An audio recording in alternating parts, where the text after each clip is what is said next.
tablecloths might be significant. The void, tablecloths, cups and plates, chairs and tables. The void, checkered, yellow, bright lights, dim lighting, feathers. Haha. It's a bit different energy. I'm not going to mention feathers. That's a different energy, actually. That's a different energy. Nighttime and staircases, modern things. But in a very, table kind of modern. I've got that table modern. Some people have, like, futuristic modern. I like tables, and it feels modern because they're not, like, 1800s tables. You know, so it feels modern because I'm like, well, that's a modern-ass table. Right? That's a chair. I can recognize a modern chair. I guess maybe they're timeless. I guess maybe timeless energy. More so than modern or old-fashioned. Just like timeless. Which I say everything's timeless. That's my opinion. But everything comes back around and everything's timeless. You just can't see it. You just can't fucking see how it connects. I say everything's timeless, but that's just my opinion. I guess maybe a hardcover book's more timeless than one that's soft-covered, or whatever they call it. Paperback. But, like, come on. I'm sure paperbacks will be timeless eventually.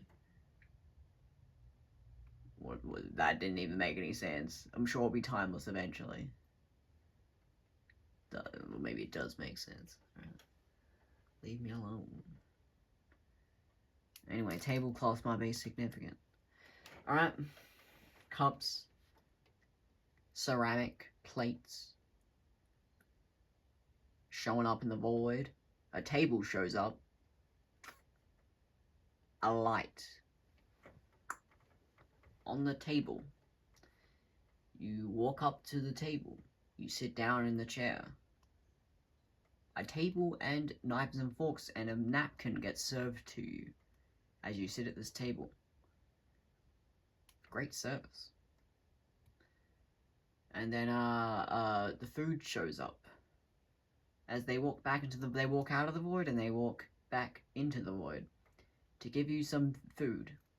You eat with the knife and fork at this table in the middle of the void, and then once you're finished, you grab the napkin, wipe your mouth, and then they come back and they clean your table for you, and you sit at this chair, and the only thing you can see is the table, the chair, and the light above you. There is nothing else.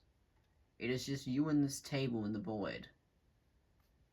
I guess maybe if you're dining with someone, that's nice. I picture it being alone. But dining with someone, maybe that makes sense. With many people? Did you picture a large table or did you picture a small one? Did you picture that you were the only one at the large table, or did you picture a small table for one, or did you picture a small table for two, or did you picture a large table for like 10? Or did you picture, yourself at the big table but no one else there? Was there empty chairs, or was there only one chair? The tunnel vision in real life is always there, by the way. If you're simplistic, not so much simplistic. You can be complicated and have details and have a maximalism, you know. I'm all for that, but like, hear me out. It applies to the details as well. It's just that it's a simplistic mindset. It applies to details. It's just that I guess maybe if you take it literally, you'll be like, well, simplicity means simplistic. But it's like, oh, don't take it literally. It still means details. It's just that the simplicity is about the priorities. So, I mean, it's going to include details if you prioritize details. So, it's just that, like, once you realize, like, literally, if you're dining alone, even if there's people around you, if you're not connected to anyone, you essentially are just alone at a table. But if you engage with a couple people, then maybe they're the only two tables. And it's only if you engage with another one that now there's 3 tables. Even if there's 10 tables, if you only speak to 3 people in the 2 separate tables, they're the only 3 tables that exist in your reality. And it's where you get like lonely people who might be like, I'm at a cafe and I feel alone even though there's people around me. But then some people go, no, I can dine alone, I feel connected, I'm listening to people, I'm listening to their conversations. Because it depends, I mean, maybe that's a bit weird, because you're not actually talking to people, because eavesdropping is a little weird. For me, it always is a synchronicity. It will be like a murmur, and then I'll hear what they're saying. It'll be a synchronicity, and then it goes back to being a murmur. Still, I guess means I'm lonely and I'm not talking to nobody, but I'm not kidding when I say it's only on certain days that it end up this way. And usually it's because I'm like engaging with negative energies and I don't realize I'm isolating myself in some weird self-preservation. And this happens to lonely people sometimes. I mean, introverts, they start becoming lonely. And it's like, hey, when did you go from being introverted to being lonely? Well, what happened? Yeah, self-preservation. That's what happens.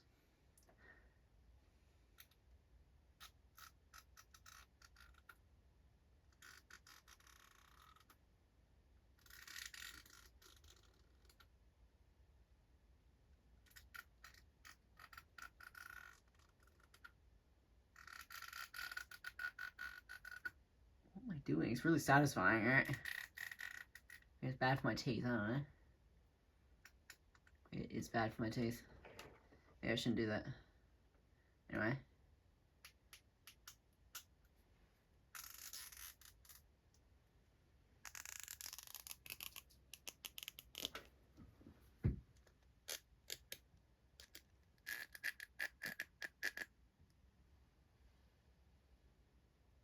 Anyway, but back to what I was saying.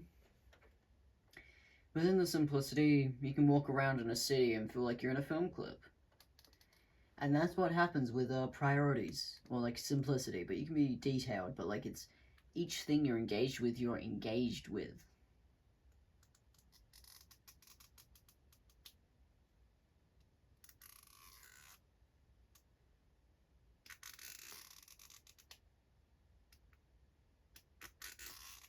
And it's amazing, like rooms will start to shine different colors. You've been in a white wall room and it starts looking lilac.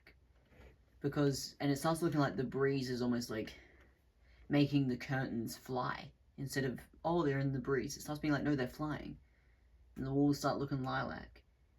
And then you might even see like a stillness in the air that's kind of moving like this. So instead of like, oh, the air, and then it's like a nothing, oh, I can't see it. It's like, no, you start being able to see the air. That's what happens with priorities. You literally just, you know how to relax. It's like feminine energy. Any feminine energies like this, you just start to be able to see the air. You start being able to see the curtain move. The walls start going lilac. You might even feel like as if you're inside of something. Like a bubble. Divine's bubble. Bubbles. What? Anyway. I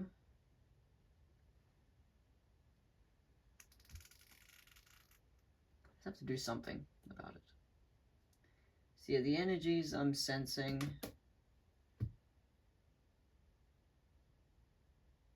Yeah, it's just that's what simplicity does. The irony is you don't have to actually be simplistic. You know, I'm a maximalist. But there's a simplicity to each, the way that everything has been placed.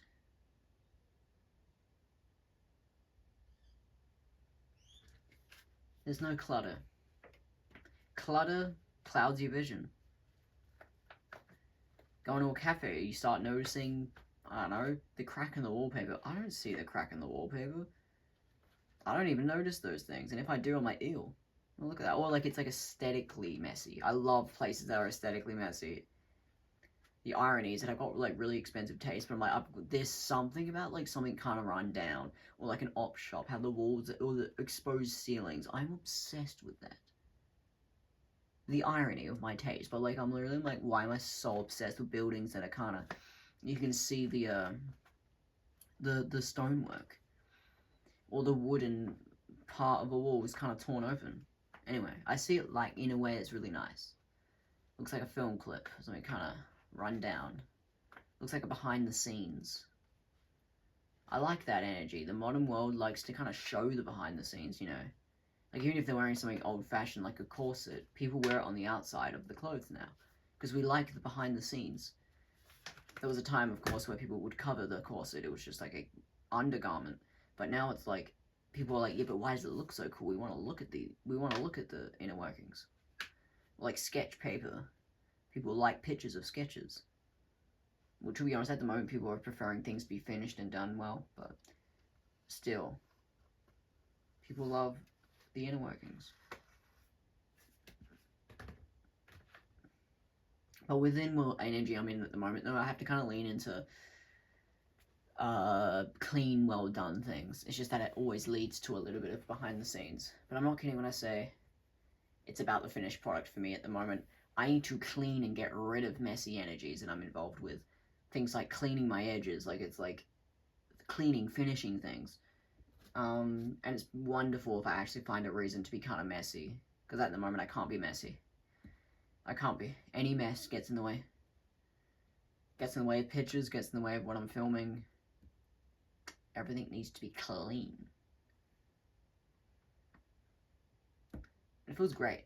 It feels great to be on this wavelength. Because I can also engage with messy energies, but it's like perfectly imperfect. It's just, I definitely though am leaning towards everything has to be perfect though for me. That's, if you know what energy you're talking, if you know what I mean. When you start having to have things set up well, things like, maybe like a photo shoot or something, you know what I mean?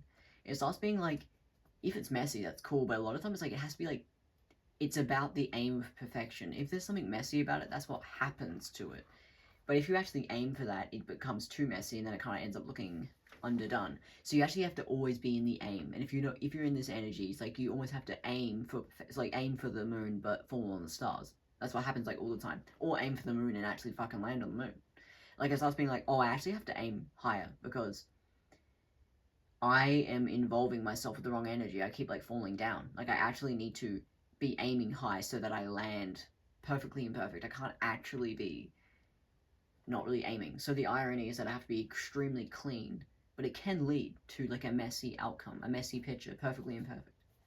But the irony though is that the aim has to be that I'm trying to make it perfect. If I don't aim there, then it ends up being like me kind of, it looks like kind of like as if I'm almost trying to be messy, and then it feels like the wrong energy. It feels like an identity issue. Like it feels like what am I doing? What is this? Yeah. So the irony is that sometimes I curate messy things. I might, pull the threads on something so it looks messy. But I'm not kidding when I say, not really. If I will like just cut something, crop something, it naturally over time ends up frame. If I do it deliberately, it's the wrong energy. The irony is that stylistically, I don't mind doing something deliberately to make it perfectly. I don't mind curating it. But the irony is that that's not the energy I'm in right now. Everything needs to be clean cut and well done. Like, if anything, I'm better off cleaning the edges. Yeah, I'm in that energy of I need to clean my edges. That energy.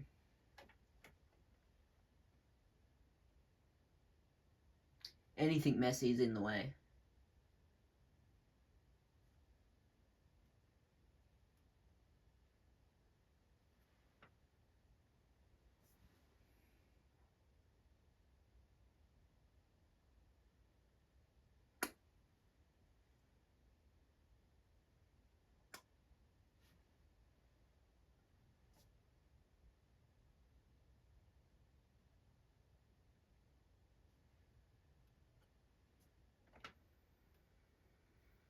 It's like I had to find an emptiness.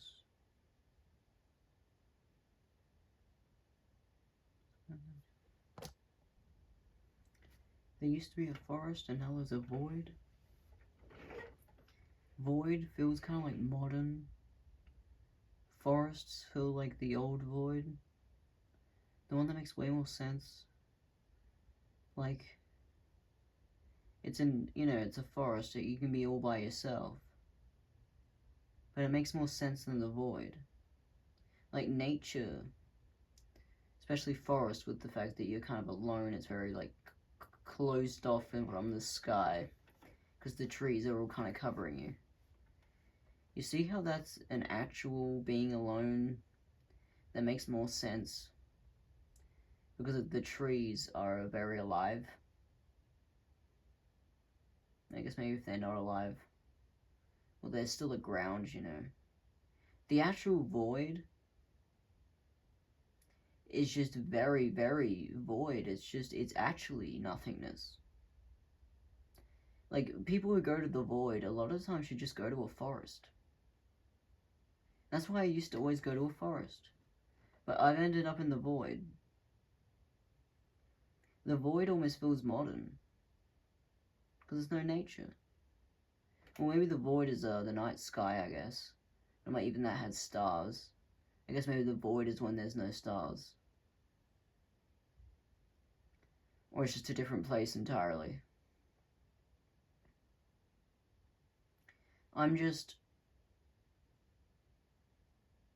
Yeah, I just don't get it. Why void? I convinced myself that maybe I needed to find the void. But it's like, well, yeah, but there's always a void. There's always a place you return to. It's almost like a nothingness when you're alone. But a void is a little bit too alone, you know, it's a little bit too dark. To return back to a darkness that you face doesn't have to be depressing. It can simply just be a place you access. If it actually starts to become depressing, it means that you're out of harmony.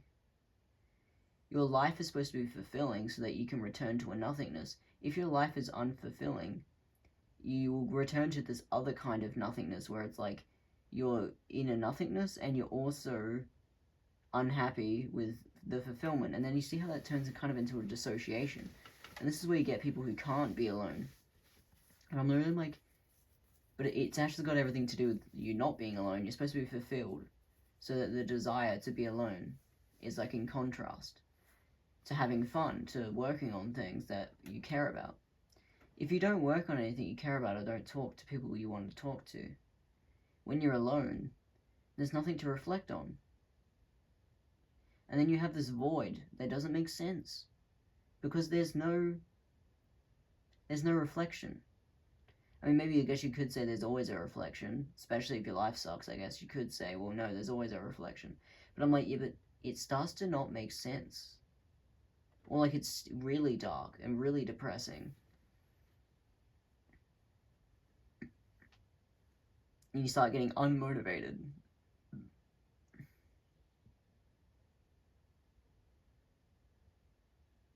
I don't know, I don't trust that side of the void. Especially when you could just be in a forest. Nature has more things to say about the silence. A void kind of feeds into your fears. I mean, sometimes it doesn't. I guess maybe I do know I lost the ability to think straight. I lost the ability to focus. I lost the ability to listen to myself. And this is why I think I had to return to a void. Because it actually taught me how to listen to myself again. Because obviously I could literally listen to myself, as in like I agreed with myself. But I'm not kidding when I say I actually, after kind of like, I guess maybe like a trauma or whatever, I kind of started to not listen to myself. Like even, and I'm talking within the little things. So for instance, eating when I wasn't hungry because I thought I was supposed to be eating. And it's like, you literally can just wait until you're hungry. That's what, it's in the little things. You literally just listen to yourself. If you're not motivated, obviously, yes, sometimes it's about the fact that you're making yourself do things when you're not motivated. But sometimes it's about letting yourself relax. Sometimes you need to tell yourself to get up and do things like kind of sensory, you need to work out so that you can feel grounded. But then sometimes it's about relaxing. It's really just called you listen to yourself. Like, it literally got to the point where I couldn't even didn't know what sock to put on first. Because I was so disconnected and ungrounded from myself, and I was after trauma. I couldn't listen to myself, and I was like, well, what sock do I put on first? I don't know. Right foot, left foot. I'm so confused, and I didn't even know how to walk without feeling like hypervigilant. And obviously, to enter a void is to get out of hypervigilance, but it's just a very dark place to be. But I'm like, at least I'm back at being able to listen to myself. Like now when I return to things, it feels like I'm completely living in the moment. But like I could have entered that state of mind back then, but I'm like, well, maybe I couldn't. Maybe I was just too traumatized.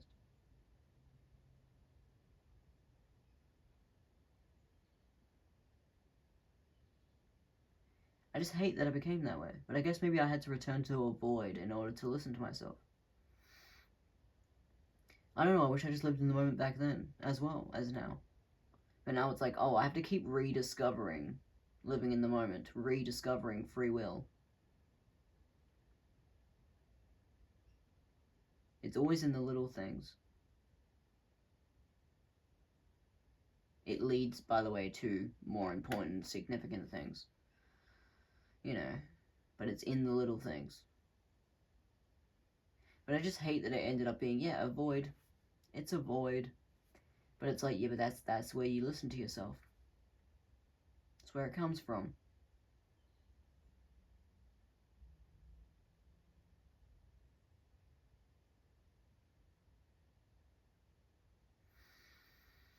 Otherwise you can kind of be in this codependent free will. Have you ever, like, you know, let's say you want to dress up, you know, live in the moment. I mean, I could say this can be applied to anything, but I want to use a really fun example of, like, something like going out, having fun.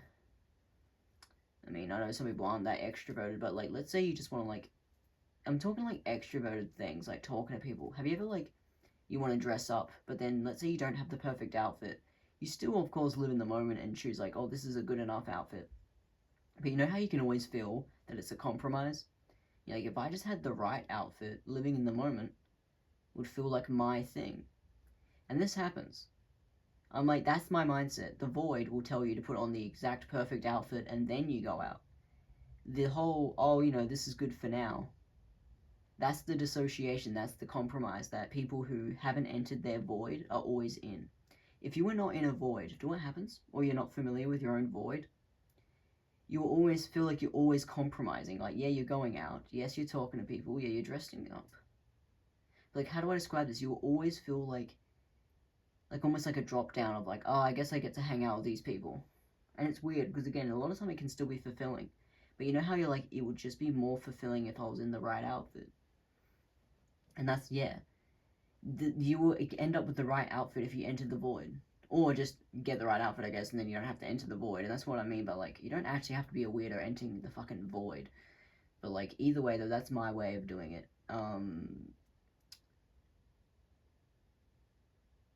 Yeah. It's, yeah, people who can't live in the moment, the irony is that they still will. It's like feminine energy, you know, they still will. But you know how it's always a compromise? It's like the feminine wants to incorporate. The feminine doesn't want to compromise. Or, like, the feminine wants a genuine compromise, not like a, oh, I guess kind of compromise. Because there's different kinds of compromising. There's, like, genuine compromising, and then there's, oh, I guess. And a lot of time this society keeps the whole, oh, I guess kind of compromise. But that's actually a disrespect of feminine energy. Feminine energy, yeah, incorporates. It works with what they have. It can almost be humble, you know, but it's like, yeah, but it's not supposed to actually be humble. It's not supposed to actually be, that you're just working with what you have. It's supposed to be, like, about the fact that you're working with what you have. Not like, oh, just because you can. That's where the disrespect happens, where you get a compromise that's kind of like, oh, you know, that makes it easier. Not like, oh, a compromise because it's, like, about the fact that you're working with what you have. Do you get what I mean? Anyway, so that's what happens. But if you're in a void, when you return back, you have higher standards. You're like, I can't even compromise. I literally just, it's going to have to be the right outfit, otherwise I can't even have the energy to go out. It's gonna have to be, I'm gonna have to, if someone goes, oh, do you want this drink? I'm like, no, I'm ordering the drink I like drinking. I'm not gonna start pretending to like a drink because someone else likes it. I'm not gonna order something cheap. That was a moment when it was a moment. You know, the compromising can be a moment when you're younger, it's funny. Drinking terrible wine is hilarious. But, like, as soon as you get older, it starts being like, no. And this is what happens with the void. You can, at any point, if you've entered a void, you come back out with the higher standards. This is where you get depressed people. They never return to the same life. Which, for a second, that sounds depressing. It's like, what if I were to tell you it's because they return to a better life? I mean, maybe some return maybe to a more humble life. Maybe that's a bit depressing. But either way, it's what they need. That's why there's a void. That's why there's a depression. You come back better. It's like a clean slate. You get rid of everything, clean state, but then of course you add more things in. But if you don't get rid of anything, if you're not willing to let go of what you have, well, then you never get anything else. That's where you get the constant state of a compromise. People holding on to things, hoarding. You just have to let go of things, which does mean void. Getting rid of things. Who knows how many things you can get rid of. But then you buy more things. Not buy things, but you know what I mean. You make things. For me, I've been making things, but I let myself buy things because, of course, making things, buying stuff is a part of the process. I don't have to make everything. I need to buy the materials. Or if something's already been made, I can just buy the pre-made ones, you know.